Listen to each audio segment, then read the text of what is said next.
Global skill development mission में आपका स्वागत है। अब हम बात करते हैं फाइल्स और फोल्डर्स के बारे में। फोल्डर एक बॉक्स की तरह होता है जिसमें आप कुछ भी संभाल के रख सकते हैं, जैसे कि दूसरा फोल्डर या कोई फाइल। देखिए, हमारे पास यहाँ कोर्सेज और पब्लिश्ड के नाम से 2 फोल्डर अवेलेबल हैं। इनकी पहचान इनके येलो कलर से है। यदि आप यहाँ ध्यान दें तो इनका कलर जो है वो येलो है।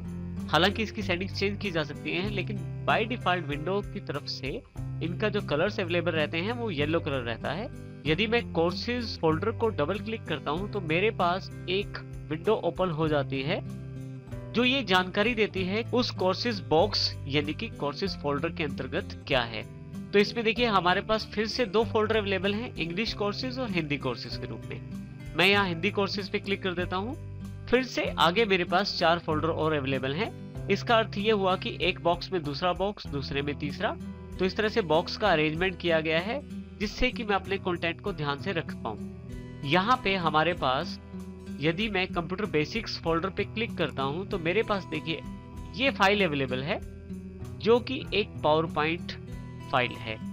अब ये जानकारी मुझे यहीं से प्राप्त हो रही है कि ये फाइल किस टाइप की है। यदि आप यहाँ देखें तो इस फाइल का नाम, किस डेट की क्रिएशन या मॉडिफिकेशन है, उसका टाइप, यहाँ बिल्कुल कॉर्नर पे मैं माउस रख के साइज बड़ा छोटा कर सकता हूँ तो यहाँ मुझे जानकारी मिल जाती है कि ये माइक्रोसॉफ्ट पावर प्रेजेंटेशन की फाइल है।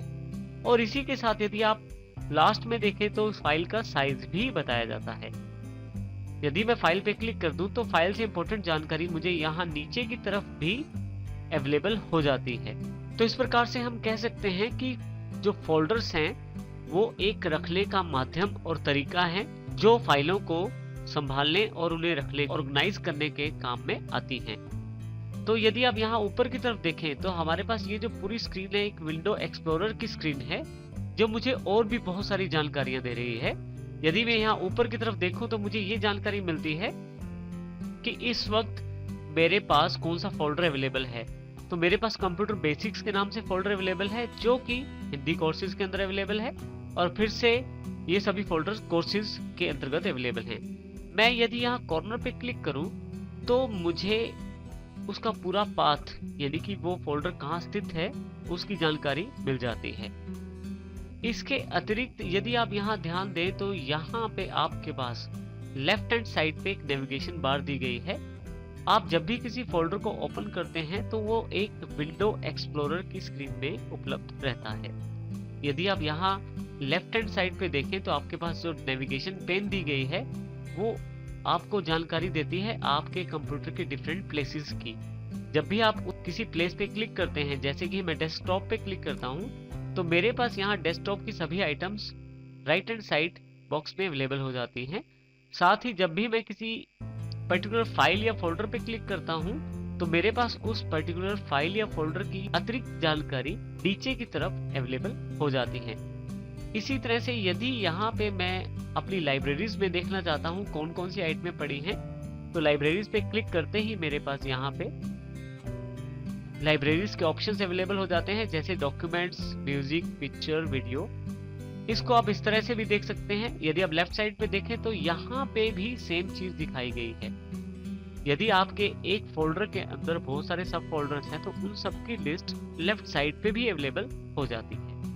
तो यदि मैं ये देखना चाहता हूँ मेरे डॉक्यूमेंट्स में कौन कौन सी फाइलें हैं, मैं यहाँ भी क्लिक कर सकता हूँ और यहाँ भी क्लिक कर सकता हूँ। यहाँ मुझे देखने के लिए डबल क्लिक करना पड़ेगा और यहाँ मुझे देखने के लिए एक सिंगल क्लिक करना पड़ेगा। तो जैसे ही यहाँ मैं डॉक्यूमेंट्स पे क्लिक करता हूँ तो मेरे पास जो डॉक्यूमेंट्स के अंतर्गत फोल्डर्स या फाइल्स हैं वो अवेलेबल हो जाती हैं। इसी तरह से यदि मैं म्यूजिक पे क्लिक करता हूँ तो मेरे पास म्यूजिक के अंतर्गत सैंपल म्यूजिक, और यदि यहाँ डबल क्लिक करूँ तो वो बाय डिफॉल्ट विंडोज के साथ जो म्यूजिक अवेलेबल रहता है वो मेरे पास अवेलेबल हो गया है। इसी तरह से पिक्चर्स लाइब्रेरी और वीडियो लाइब्रेरी, ये सब चीजें आपके पास लाइब्रेरी में अरेंज रहती हैं। इसी तरह से आपके कंप्यूटर की जो हार्ड ड्राइव है उसकी ड्राइव्स की जानकारी भी यहाँ पे अवेलेबल रहती है, जैसे कि सी ड्राइव, डी ड्राइव और ई ड्राइव। क्योंकि मेरे कंप्यूटर में 3 ड्राइव्स हैं तो वहाँ 3 ड्राइव्स दिखाई गई हैं।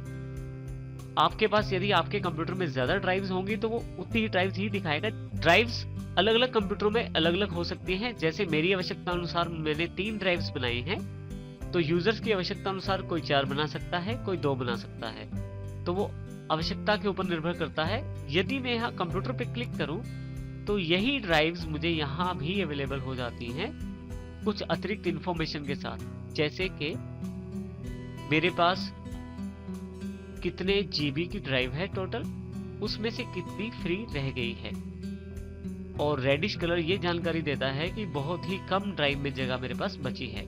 इसी तरह से डी ड्राइव देखिए यहाँ 24.4 जीबी दिखाया गया है टोटल स्पेस डी ड्राइव का, उसमें से इस वक्त मेरे पास अब जो फ्री स्पेस अवेलेबल है वो है 2.80 यानी कि 2.80 जीबी। इसी तरह से ई ड्राइव, तो यदि आप यहाँ क्लिक करते हैं तो उसकी अतिरिक्त जानकारी आपको नीचे की तरफ भी दिखाई दी जाती है। आपके पास यहाँ पे डिवाइस विथ रिमूवेबल स्टोरेज की जानकारी भी अवेलेबल रहती है। आपके कंप्यूटर या लैपटॉप में अगर डीवीडी राइटर या सीडी राइटर लगा हुआ है तो वो आपके पास यहाँ डिवाइसेस विद रिमूवेबल स्टोरेज में अवेलेबल रहता है। यदि आप कोई सीडी या कोई डीवीडी अपने कंप्यूटर या लैपटॉप में डालते हैं तो वो डीवीडी या सीडी आप देख सकते हैं। इसी तरह से यदि आपका कंप्यूटर किसी नेटवर्क से कनेक्टेड है तो आप वो भी देख सकते हैं। आप नेटवर्क पे क्लिक कीजिए, आपके नेटवर्क की सारी जानकारी यहाँ अवेलेबल हो जाएगी। क्योंकि मेरा कंप्यूटर इस वक्त किसी नेटवर्क से कनेक्टेड नहीं है तो इसलिए मेरे पास एक मैसेज ऊपर अवेलेबल हो गया है, the computer is not connected to a network, click to connect. क्योंकि मेरे पास कोई नेटवर्क अवेलेबल नहीं है और मैं यदि क्लिक भी करता हूँ तो कोई प्रभाव नहीं पड़ेगा। परंतु यदि आपके पास नेटवर्क अवेलेबल है तो यहाँ पे वो सभी कंप्यूटर्स जो आपके नेटवर्क के अंतर्गत आते हैं उन सब की जानकारी यहाँ अवेलेबल हो जाती है। यहाँ हमारे पास इस तरफ हमारे पास एक बैक का बटन है जो हमें पीछे की तरफ ले जाएगा जहां से हम आए हैं। देखिए बैक करते हैं तो कंप्यूटर पे फिर से कंप्यूटर, और यदि आप यहाँ देखें तो एड्रेस चेंज होता जा रहा है बार बार, तो मैं फिर से यहाँ बैक कर करके उस जगह आ सकता हूँ जहां से मैंने ये शुरू किया था। अब यहाँ आप ध्यान दें तो बिल्कुल उसी लोकेशन पे मैं आ गया हूँ जहां से मैंने शुरू किया था। तो इस तरह से आप विंडो एक्सप्लोरर का प्रयोग कर सकते हैं कंटेंट देखने के लिए। तो यहाँ से इसे मैं बंद कर देता हूँ। जैसे मैंने यहाँ क्लिक करके कोर्सेज फोल्डर को ओपन किया था, इसी तरह से यहाँ मैं नीचे विंडो एक्सप्लोरर के आइकन का प्रयोग भी कर सकता हूँ। जब मैं इसे क्लिक करता हूँ तो मेरे पास एक विंडोज एक्सप्लोरर की स्क्रीन अवेलेबल हो जाती है। इसमें मुझे ये जानकारी होनी चाहिए कि मेरा जो कंटेंट है वो कहाँ पड़ा है। जैसे कि मेरे कोर्सेज डेस्कटॉप पे पड़े हैं, मैं डेस्कटॉप पे क्लिक कर दूंगा, फिर से कोर्सेज फोल्डर और फिर से यहाँ से हिंदी और कंप्यूटर बेसिक्स। तो मैं अपनी उसी लोकेशन पे आ गया हूँ जहाँ मैंने कार्य शुरू किया था।